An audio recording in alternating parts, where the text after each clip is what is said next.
J'avais donc sur le cœur ce message. Et je l'ai dit dans la lecture de la Bible en introduction, dans la lecture de Ézéchiel, on va parler de sanctification. Alors, c'est dans quelques jours le printemps, et qu'est-ce qu'on fait quand on arrive au printemps? On ne fait rien. On fait un grand ménage, voilà. Merci. Donc on fait le nettoyage de printemps. Et c'est un peu ce que le Seigneur veut nous dire ce matin. On a besoin des fois de faire un grand ménage. Et c'est ce qui nous rappelle depuis quelque temps, depuis plusieurs dimanches, dimanche après dimanche, réunion après réunion, nous avons besoin de cette sanctification. Parce qu'il se joue à peu de choses, le fait de pouvoir passer la passerelle et monter sur le bateau, et le fait de ne pas pouvoir monter sur le bateau parce qu'on a loupé l'heure de départ. Et ce peu de choses, j'aimerais pas que ça nous arrive. Et je me mets également, je m'identifie également à ce genre de mésaventures qui pourraient nous arriver. Le Seigneur a besoin d'avoir un peuple fidèle, un peuple qui le suit et qui écoute sa parole. Et je vais vous lire plusieurs passages dans cette parole qui vont nous aider à pouvoir nous préparer à cet embarquement. Alors, on va lire dans 1 Thessaloniciens au chapitre 4.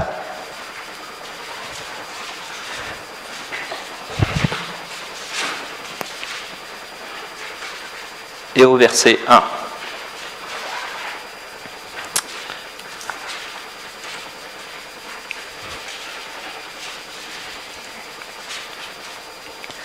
Au reste, frères, puisque vous avez appris de nous comment vous devez vous conduire et plaire à Dieu, et c'est là ce que vous faites, nous vous prions et nous vous conjurons au nom du Seigneur Jésus de marcher à cet égard de progrès en progrès. Vous savez en effet quels préceptes nous avons donnés de la part du Seigneur Jésus. Ce que Dieu veut, c'est votre sanctification. C'est que vous vous absteniez de la débauche, c'est que chacun de vous sache posséder son corps dans la sainteté et l'honnêteté, sans vous livrer à une convoitise passionnée, comme font les païens qui ne connaissent pas Dieu. C'est que personne n'use envers son frère de fraude et de cupidité dans les affaires, parce que le Seigneur tire vengeance de toutes ces choses, comme nous vous l'avons déjà dit et attesté. Car Dieu ne nous a pas appelés à l'impureté, mais à la sanctification. Celui donc qui rejette ces préceptes ne rejette pas un homme, mais Dieu qui vous a aussi donné son Saint-Esprit.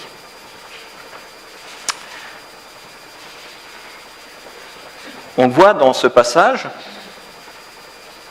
Paul s'adresse à des personnes qui sont déjà chrétiens, qui connaissent déjà le Seigneur.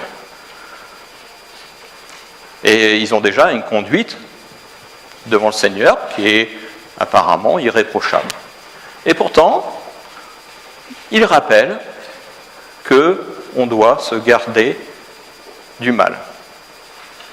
Pourquoi il rappelle ça dans sa lettre aux Thessaloniciens? Parce que on peut, avec le temps, oublier.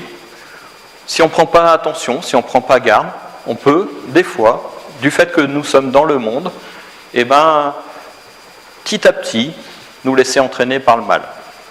Alors, effectivement, on ne va pas aller jusqu'à tuer notre voisin ou la personne qui nous a fait du mal, mais tout simplement parce que le monde qui nous environne est violent, il est méchant, il est fraudeur, il est tout ce que l'on voit à la télé.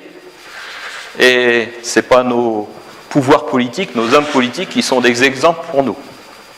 Et j'avais besoin de reprendre les textes de la Bible qui nous parlent de cette sanctification. Parce que c'est important pour nous de nous rappeler à quel point nous devons être vigilants. Alors, qu'est-ce que c'est que la sanctification ? Qu'est-ce qu'on pourrait dire comme définition ? Imaginez-vous, vous êtes dans la campagne, il fait nuit noire, vous tombez en panne, et puis vous avez besoin de rentrer chez vous, et vous commencez à cheminer dans la campagne, la route est étroite, des fois vous vous coupez par un raccourci dans un champ, et puis qu'est-ce qui se passe ? Vous tombez dans une flaque d'eau, ça arrive, on tombe dans une flaque d'eau parce qu'on ne voit pas clair. Et puis on se relève, on a l'impression qu'effectivement on est mouillé, on ne sait pas à quel point on est sale, mais on tente quand même de se nettoyer, et c'est seulement arrivé à la maison, quand vous allumez les lumières, que vous vous rendez compte combien vous êtes sale. Cette saleté, c'est le péché. Et c'est seulement à la lumière de Dieu que nous voyons que nous sommes pécheurs. Alors certes, il a donné son corps pour que nous soyons purifiés de nos péchés. Mais ça n'empêche que le péché est toujours dans notre chair. Il est toujours présent. Souvenez-vous ce que dit Paul, quand il dit « je fais le mal que je ne veux pas ». Et cet homme, qui était un homme de Dieu, qui avait un grand aura, qui connaissait la Bible par cœur, la parole de Dieu par cœur, pourtant, lui-même reconnaissait à combien il était difficile pour lui de faire le bien. Alors, certes, nous ne sommes pas seuls, le Seigneur, je vous rassure, est là pour nous y aider. Le Saint-Esprit et également le Seigneur Jésus, il intercède en notre faveur. Et je vais me servir de plusieurs passages pour pouvoir étayer ce que le Seigneur veut nous dire ce matin. Dans 1 Corinthiens, il nous est dit que nous sommes saints. La sainteté, c'est quoi ? C'est être séparé, mis à part. Ça veut dire que notre vie sur cette terre ne peut pas être comme celle de Monsieur Tout-le-Monde. Nous avons été rachetés à un grand prix par le prix du sang de Jésus sur la croix. Et c'est par ce prix-là que nous prenons conscience combien nous sommes différents. Alors certes, nous habitons toujours la terre, nous sommes toujours des humains, certes, nous sommes toujours les deux pieds sur la terre, mais notre esprit est avec le Seigneur. Et cet esprit nous dit combien nous sommes des fois pernicieux, des fois que nous pouvons dévier. Il nous rappelle constamment que ce n'est pas ce que nous devons faire. Et la parole de Dieu est là pour nous éclairer. Au même titre que la lumière dans votre domicile, quand vous revenez, vous avez l'impression d'avoir marché dans la boue, c'est seulement auprès de cette lumière que l'on peut voir combien nous sommes pécheurs.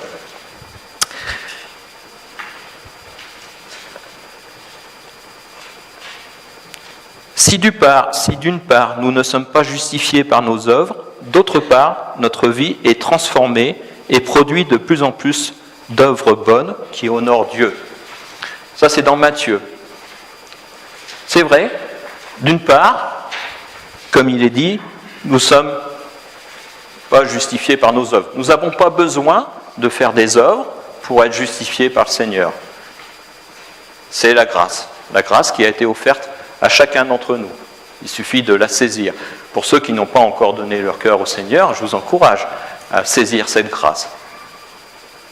Parce qu'il est encore temps de donner son cœur au Seigneur. Mais un jour viendra où il sera trop tard.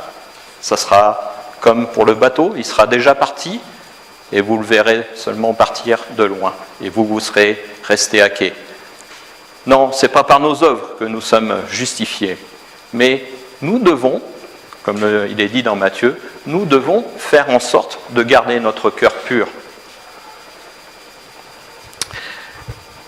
Notre vie transformée, c'est une vie nouvelle. C'est tout simplement le fait d'être passé par les eaux du baptême. Alors certes, c'est qu'une image, mais ça représente beaucoup de choses. Ça représente une transformation importante. Ça veut dire que je faisais le chemin vers ma voie, comme tous les hommes, et à partir du moment où j'ai rencontré le Seigneur, on fait un 180. Ce 180, c'est pas seulement dans notre façon de conduite, hein. Ce n'est pas notre façon de vivre qui va être transformée, c'est également notre pensée qui va être régénérée. C'est également nos paroles qui vont changer. Si nous avions l'habitude de dire des gros mots, ça devient plus difficile de dire des gros mots quand on est chrétien.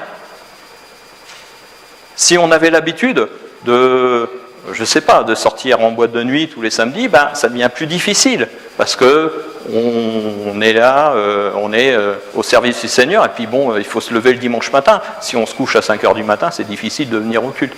On voit que notre vie n'est plus vraiment compatible avec celle qui existait auparavant. Alors si ce n'est pas le cas, il faut qu'on se pose quand même la question, parce que si on continue à vivre comme un pécheur alors que nous sommes baptisés, et que nous sommes enfants de Dieu, là il y a un problème. On ne peut pas servir 2 maîtres à la fois. Le processus de la transformation, on peut le comparer à un iceberg. Vous savez, un gros morceau de glace. Qu'est-ce qu'on voit de l'iceberg? On voit que 10% de son volume total. Le reste, c'est caché, c'est sous l'eau. Et puis, qu'est-ce qui se passe? Quand le soleil brille, il y a la partie qui est en surface qui va commencer à fondre. Et puis, la partie qui est en dessous qui va remonter, forcément, puisque la partie en surface fond. C'est notre vie avec le Seigneur. Lorsque nous commençons notre vie spirituelle avec le Seigneur, on pense qu'on a un gros péché, qu'on a un péché visible. Et puis, plus on s'avance avec le Seigneur, plus sa lumière nous éclaire et nous révèle tous les péchés qui sont cachés, qui sont immergés. Je parle pour moi également, vous savez, je ne suis pas parfait, je suis loin d'être parfait. Mais c'est la grâce de Dieu, c'est sa lumière qui nous permet de nous révéler notre péché, de révéler tout ce qui est immergé. Alors, je ne connais pas vos vies, je ne connais pas vos cœurs, je ne connais pas vos pensées, mais le Seigneur, lui, les connaît. Et ce qu'on peut cacher aux hommes, on ne peut pas le cacher au Seigneur, on ne peut pas le cacher à Dieu. Et même dans notre vie de tous les jours, on doit prendre garde à ce que nous faisons. Il est tellement facile de suivre la foule. Vous avez déjà remarqué, moi ça m'est arrivé quand je vais à Paris, alors ça fait longtemps que je n'y suis pas allé, mais le premier jour on dit, je suis en vacances, je vais me promener, donc on commence, on prend le métro, on se mélange à la foule qui est là, et puis ces gens-là ils sont tous pressés. Ils sont tellement pressés qu'ils ne prennent pas le temps de regarder, ils sont tout le temps soit le nez dans un bouquin ou en train d'écouter de la musique, les yeux fermés dans le métro, c'est l'horreur. Au niveau impersonnalité, c'est quelque chose d'effroyable. Et puis, on prend les escalators, et puis, moi je m'étais mis du côté gauche, et puis là je me faisais pousser, parce que le côté gauche c'est réservé à ceux qui vont encore plus vite que l'escalier mécanique. Alors on se dit, à quoi ça sert de prendre un escalier électrique si c'est pour courir encore? Si. Donc du coup, je me mettais à droite, et puis après quelques heures d'avoir pris le métro, et puis d'avoir marché dans la rue, je marchais aussi vite qu'eux. Avec Sylvie, on s'étonnait, on dit, mais pourquoi on s'arrête, on dit, mais pourquoi on marche aussi vite alors qu'on est en vacances? Parce qu'on était entraînés par ces gens-là, alors certes, ils ont des travails, etc., mais voilà, c'est une vie de folie. Je suis bien content de vivre à la campagne. Voilà.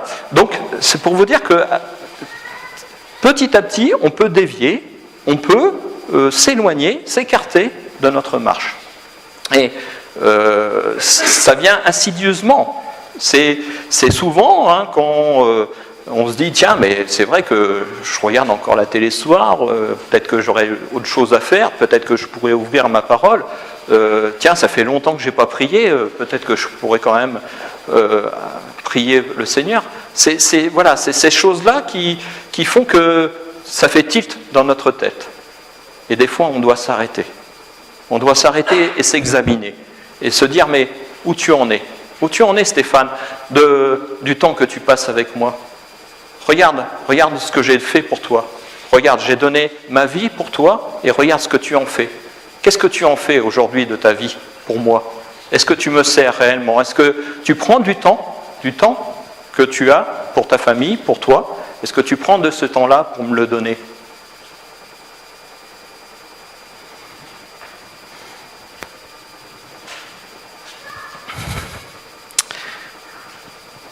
j'ai défini dans la sanctification plusieurs actions qui vont, on appelle ça une synergie, alors c'est un mot pompeux, mais plusieurs actions qui vont nous aider à aller vers la sanctification.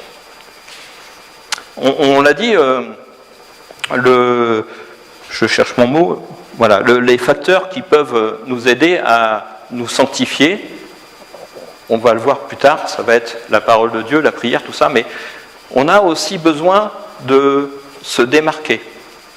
Vous savez, les gens ils disent, puisqu'il est si facile d'arriver à un quart d'heure en retard au boulot, sans que les patrons s'en aperçoivent. Il y en a qui disent ça. Moi j'ai des collègues qui le font. Puisqu'il est si facile de se tromper quand on rédige sa feuille d'impôt pour payer moins d'impôts. Puisqu'il est si facile de dépasser les limitations de vitesse sur la route lorsqu'on est pressé. Pourquoi le chrétien, lui, ne ferait pas la même chose? Qu'est-ce qui nous empêche de le faire? Je suis souvent le premier arrivé sur mon lieu de travail. Alors, c'est pas parce que c'est pour dire au chef, attention, je suis là, personne ne s'en aperçoit. Sauf mes collègues, parce qu'ils arrivent, le café est déjà prêt, ils sont contents et tout. Et c'est quand je suis pas là qu'ils s'aperçoivent que je suis pas là. Parce que la porte est fermée, parce que le café est pas prêt. Ils m'ont dit, pourquoi tu n'étais pas là? Et non, c'est parce que je prends du temps avec le Seigneur le matin. J'aime bien prendre ce temps, c'est mon temps. Alors, je suis un lève-tôt, j'aime bien me lever tôt pour pouvoir prendre du temps avec le Seigneur. Et puis après, je me dis, mais pourquoi rester à la maison alors que je peux être au travail? Alors certes, vous savez que je suis dans l'enseignement, donc il n'y a pas encore d'élèves, ils ne sont pas levés, enfin ils n'arrivent pas au travail avant 8 heures, mais j'aime bien préparer, j'aime bien être, me préparer, me mettre dans l'ambiance, comme on dit. Et ce temps-là, je le prends sur mon temps. D'accord? Et j'ai des collègues qui arrivent c'est 8 heures, ils arrivent à 8 heures. Alors, bon, certes, je ne suis pas là pour les juger, mais quelque part, vis-à-vis de leur employeur, quand on dit arriver à 8 heures, ça veut dire qu'à 8 heures, on est prêt. Vous êtes d'accord avec moi? À 8 heures, je suis prêt à faire le travail que mon employeur m'a donné. Et si on arrive à 8 heures, comment on peut être prêt? Parce qu'il faut changer, il faut se préparer, enfin voilà, tout un tas de choses. Et rien que ça montre à quel point on peut se laisser entraîner par les autres. Je pourrais très bien arriver à 8 heures comme les autres, personne ne s'en aperçoit. Mais seulement, vis-à-vis de Dieu, je m'engage, moi, à arriver de bonne heure, plus tôt en tout cas, pour être prêt vraiment à 8 heures. C'est pour respecter mon employeur. Mon employeur, c'est Dieu qui me l'a donné. Et je le respecte en arrivant à l'heure. Comme en partant à l'heure, d'ailleurs. Et je ne comprends pas qu'il y ait des personnes qui cherchent toujours à grignoter. Récemment, la dernière fois, une voiture s'est fait arrêter. Alors c'était des cadres, des personnes quand même qui étaient avec une position assez élevée dans la hiérarchie, qui se sont fait arrêter à l'entrée de la base parce qu'ils étaient 10 minutes en avance. Comment on peut être 10 minutes en avance, quoi? Si on respecte les horaires, c'est pour tout le monde la même chose. Alors non, eux, ils avaient décidé de partir 10 minutes en avance pour ne pas être dans la file de voiture, pour ne pas attendre que la porte s'ouvre, etc. Bon, c'est quelque chose d'extraordinaire, quoi. Je veux dire, comment on peut en arriver là? C'est pour vous dire que c'est pour nous une question d'honnêteté.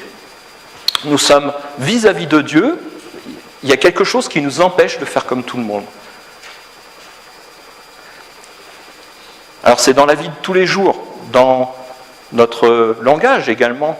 Vous vous souvenez de ce que disait Tim, la langue, ce petit organe qui peut faire de gros dégâts? Eh bien c'est pareil, on doit surveiller notre langage. Si on commence à injurier tout le monde parce que voilà, on est en colère ou parce qu'on n'est pas bien dans notre vie, quel témoignage on peut avoir? Et ça, tout ça, ça contrarie le Saint-Esprit. On ne peut pas être en communion avec le Seigneur quand on a un comportement comme celui-ci. Donc ces facteurs qui nous permettent d'avoir cette sanctification, eh ben, on arrive à les entrevoir dans l'action du Saint-Esprit en nous. Ce qu'on faisait auparavant, ça nous devient plus difficile à faire. Ce qu'on disait auparavant, ça nous devient plus difficile à dire. Parce que le Seigneur est là pour nous rappeler à quel point il nous a rachetés. Et plus on se plonge dans la parole de Dieu, plus on comprend, à la lumière du Seigneur, à quel point nous sommes pécheurs. Les moyens de la sanctification, on va les retrouver dans Daniel. Si vous voulez bien prendre le livre de Daniel.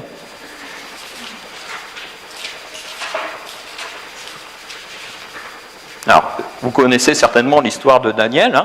Je vais vous résumer rapidement. Daniel faisait partie de la cour du roi en Israël et ils ont été déportés à Babylone.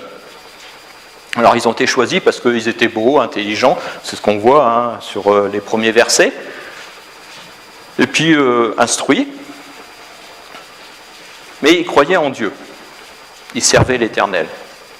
Et qu'est-ce qui se passe lorsqu'ils arrivent à Babylone? Alors pourquoi Babylone, au fait? Est-ce que vous vous êtes posé la question? Babylone, c'est considéré dans la parole de Dieu, dans l'Apocalypse, comme la ville où il y a le plus de fausses doctrines. C'est vrai que c'était une ville où il y avait beaucoup de temples, beaucoup de dieux, beaucoup d'idoles, et ça représente le monde, pour nous, en tant que chrétiens. Voilà donc des hommes de Dieu qui ont été déportés dans une ville qui était la plus horrible qu'ils puissent concevoir. Pour eux, en tout cas, parce qu'ils servaient l'Éternel. Donc si on lit dans le chapitre 1 et au verset 8, alors pour résumer juste avant ce qui s'est passé, le roi demande au chef des eunuques d'encadrer ces jeunes-là pendant 3 ans et de leur servir tous les mets et les vins qu'on servait à la table du roi. Alors pendant 3 ans, ça fait quand même pas mal de préparation. Ils devaient apprendre la langue, ils devaient apprendre la culture de ce pays. Et on voit au verset 8, Daniel résolut de ne pas se souiller par les mets du roi et par le vin dont le roi buvait, et il pria le chef des eunuques de ne pas l'obliger à se souiller. Quelle décision! Alors là, le chef des eunuques, il est quand même consterné, il ne comprend pas, il dit « mais qu'est-ce que je vais vous donner à manger? Que des légumes, vous allez boire que de l'eau, ça ne va pas le faire. Tout de suite, on va voir sur votre mine que vous êtes mal nourri. » Daniel, il dit « on fait un test de 10 jours. » Il avait la sagesse de Dieu. On fait un test de 10 jours et après, vous nous comparez avec nos visages, avec ceux qui mangent les mets du roi. Et effectivement, au bout de 10 jours, ils avaient meilleure mine et plus d'embonpoint. Qu'est-ce qu'il a fait, Daniel? Daniel s'est séparé des choses impures. Pour lui, ces mets-là, c'était des choses impures.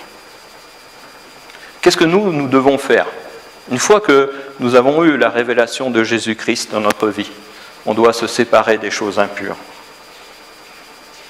Qu'est-ce que c'est les choses impures? C'est pas seulement la nourriture, effectivement, je ne vous interdis pas de manger comme bon vous semble, mais il y a aussi le fait de vouloir faire comme on faisait avant, c'est-à-dire des gros repas entre amis où il y a beaucoup d'alcool. Vous savez ce que font les jeunes, le speed drinking, c'est ça? Je ne sais plus comment on prononce, où ils boivent une grande quantité d'alcool en si peu de temps qu'au bout de quelques minutes, ils sont complètement saouls.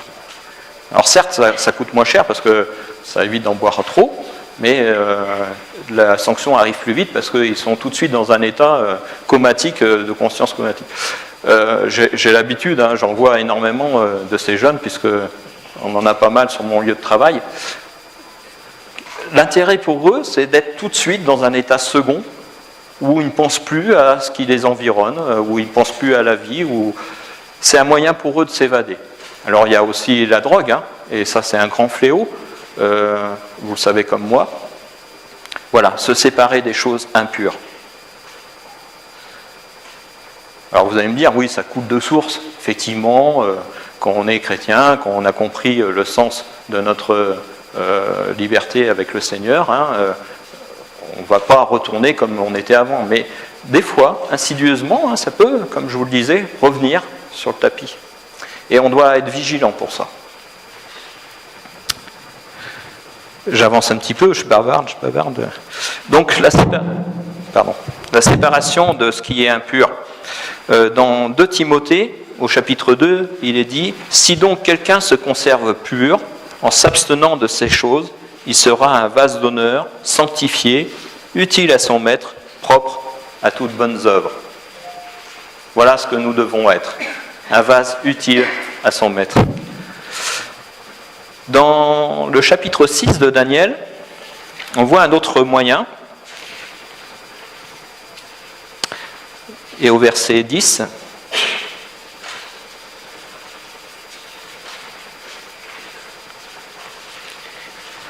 lorsque Daniel sut que le décret était écrit, il se retira dans sa maison où les fenêtres de la chambre supérieure étaient ouvertes dans la direction de Jérusalem.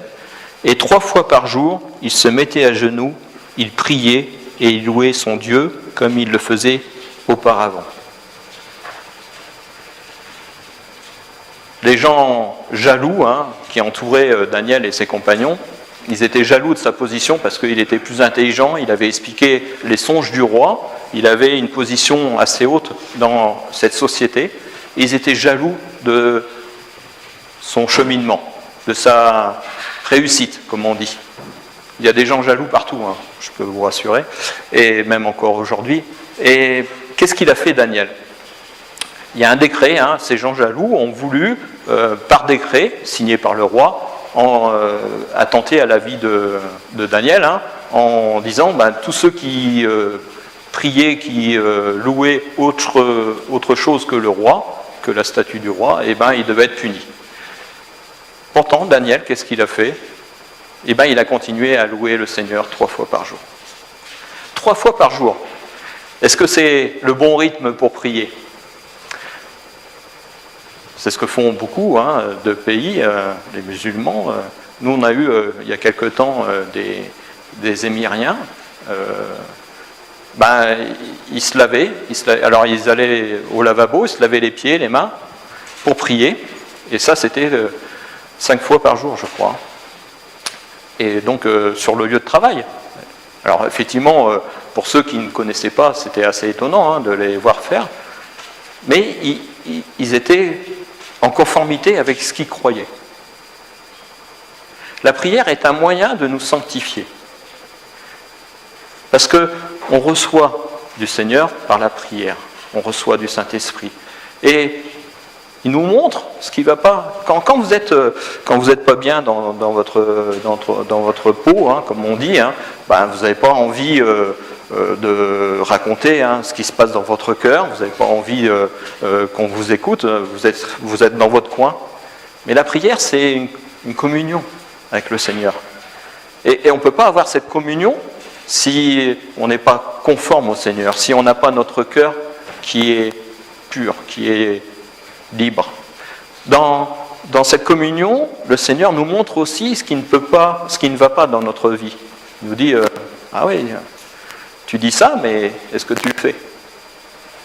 Quand j'ai préparé le message, je me suis dit, mais quand j'ai parlé de la limitation de vitesse, est-ce que tu le fais ?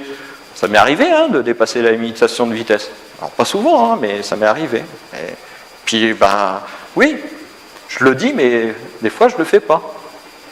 Dans notre communion avec le Seigneur, dans la prière, on ne peut pas me dire qu'on ne le fait pas, puisque lui il le voit. Et nous, on sait que le Seigneur le voit.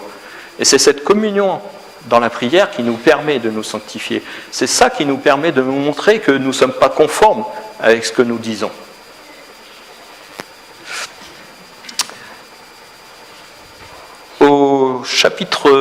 Toujours au chapitre 6 et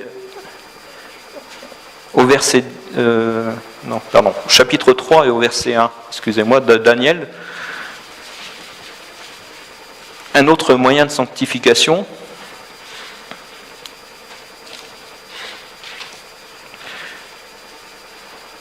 on va passer un peu.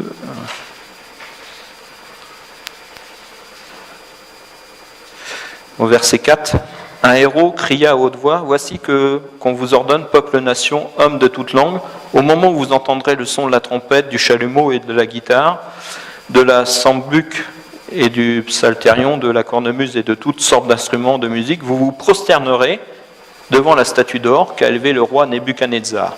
Quiconque ne se prosternera pas et ne l'adorera pas sera jeté à l'instant même au milieu d'une fournaise ardente. » La souffrance, un autre moyen d'être sanctifié, c'est en étant éprouvé comme l'or dans un creuset qu'on arrive à purifier cet élément. Nous-mêmes, en tant que chrétiens, nous sommes des fois éprouvés dans notre vie, dans notre famille. Nous avons été éprouvés en tant qu'Église également. Mais tout ça, ça nous permet de nous sanctifier.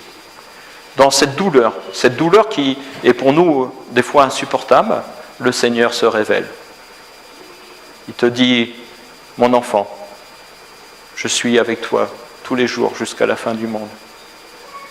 Et c'est ces moments-là que nous devons, ou qui sont difficiles pour nous, où nous devons être attentifs à notre Seigneur, parce qu'il est là pour nous aider, c'est notre rocher. Et dans la souffrance de Daniel, on le voit, il a été quand même éprouvé, puisqu'il a été dans la fournaise ardente, il a été dans la fosse des lions. À chaque fois, il a été délivré. À chaque fois, nous serons délivrés, puisque le Seigneur nous l'a dit dans sa parole. Il faut être patient, des fois c'est long, mais il est là, c'est notre sauveur, et il nous tend la main. Alors, certes, la souffrance est pour tous les humains, tant que nous sommes sur cette terre, nous aurons la gloire au Seigneur, avec le Seigneur dans le paradis, mais tant que nous sommes sur cette terre, nous avons la souffrance. Mais cette souffrance, nous l'avons, nous, avec le Seigneur, à nos côtés. Et ça, c'est une grosse différence. Quand la fournaise a été activée, même les gens qui ont jeté Daniel et ses amis au milieu de la fournaise, ils ont été eux-mêmes brûlés, ils sont morts, alors qu'eux, ils n'ont rien eu. Tout le monde était étonné de voir à quel point le Seigneur était avec eux. Donc, soyons rassurés, frères et sœurs, que même dans la souffrance, le Seigneur est avec nous.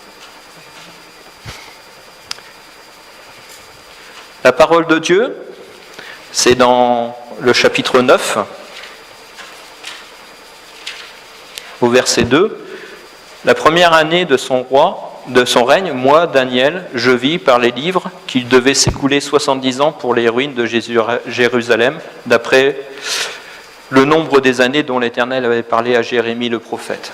Voilà où il puisait sa force, Daniel. Il avait les rouleaux des livres des prophètes avec lui. Et il savait qu'il devait s'écouler 70 années. Il savait qu'à l'issue de ces 70 années, ils allaient être libérés. Ils allaient pouvoir rentrer dans leur pays. Imaginez un jeune homme séparé de sa famille, séparé de ses amis, séparé de son peuple, déporté dans un endroit infâme. Pire que tout pour lui qui était un homme de Dieu.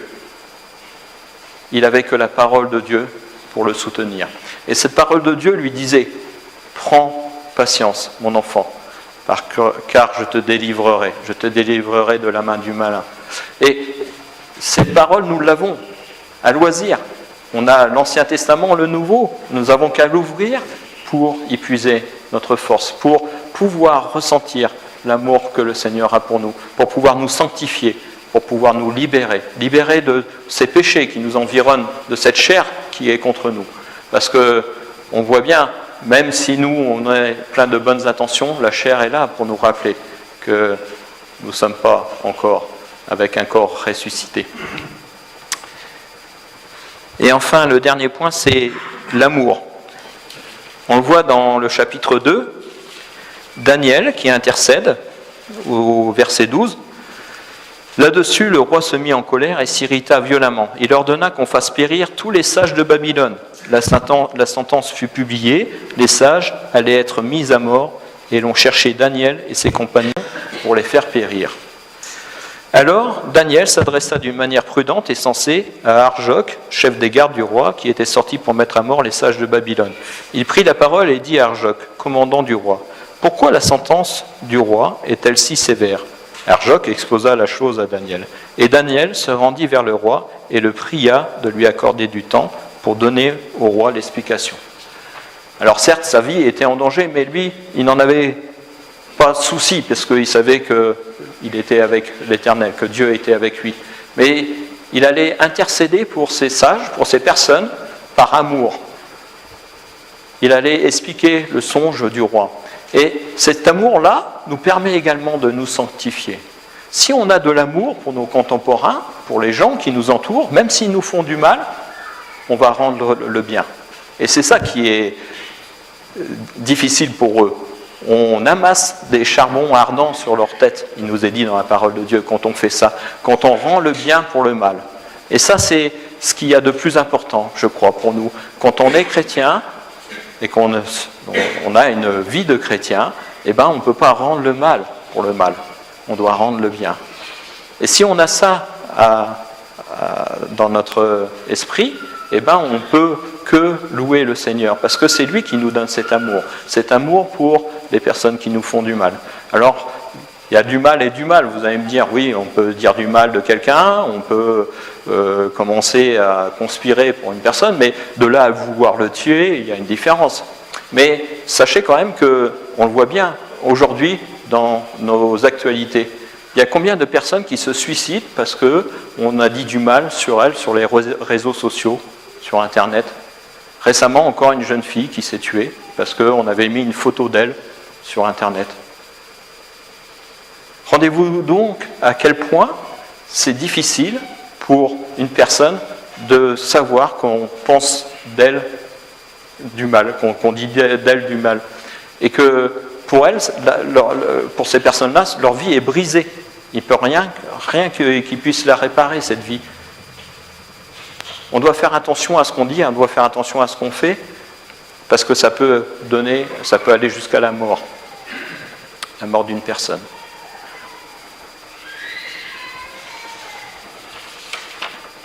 Alors dans ma conclusion, effectivement, je voulais vous parler d'un animal, le kangourou. Vous connaissez le kangourou ? C'est un signe pour nous, on doit être des chrétiens kangourous. Alors vous allez me dire pourquoi ? Parce que le kangourou, il fait des bonds de 3 mètres, parce qu'il court à 60 km/h ? Non. Parce que le kangourou, il ne peut pas reculer. Eh ouais. La forme de ses pattes, la longueur de sa queue et la grosseur de sa queue l'empêchent de reculer. C'est un animal qui ne peut pas reculer. C'est ce qu'on doit faire, nous, en tant que chrétiens. On ne doit pas reculer. Parce que le Seigneur a mis sa vie pour nous. Il a donné sa vie pour nous. Alors même si c'est difficile, même si c'est compliqué, la vie, même si la sanctification peut paraître longue, même si on a du mal à voir l'issue, on doit persévérer, frères et sœurs. Prenons du temps à prier, à écouter la voix du Seigneur, à lire sa parole. Prenons du temps les uns pour les autres, à nous aimer, parce que c'est là notre force. C'est ce qui nous permettra de résister à la tentation. C'est ce qui nous permettra de chasser le malin au milieu de nous. Vous savez qu'il est comme un lion rugissant autour de nous. Et c'est ce moyen-là que nous avons, nous, pour résister au mal.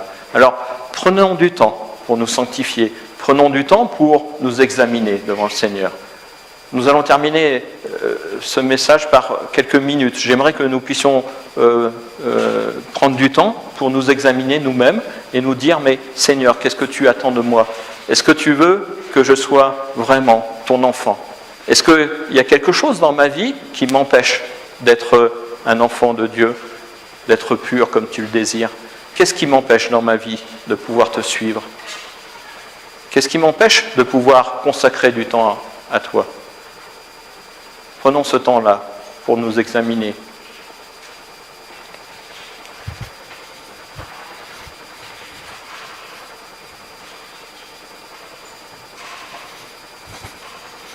Oui, Seigneur, nous savons que tant que nous serons sur cette terre, nous serons environnés par le mal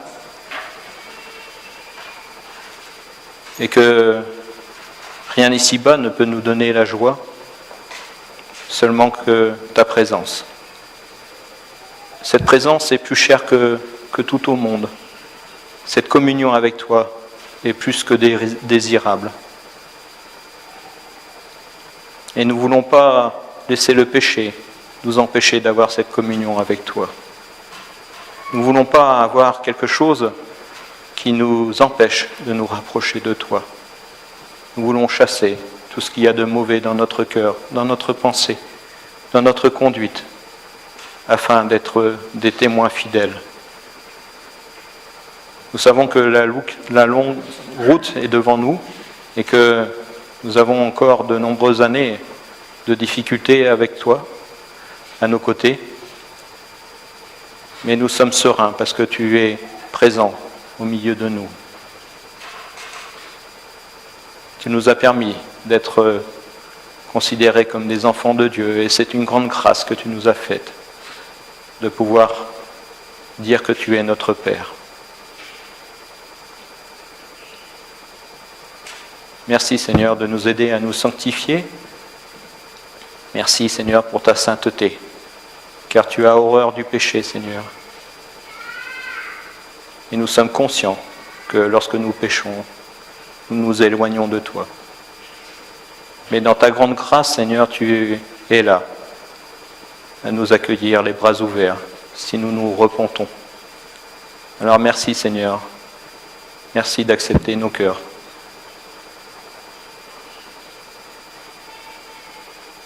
Je te prie pour mes frères et sœurs, Seigneur. Merci pour leur engagement, pour leur service avec toi, pour leur conduite devant toi. Je te les confie parce que nous avons besoin de toi à nos côtés, chaque instant de chaque jour. Sois glorifié par tes enfants ce matin, Seigneur.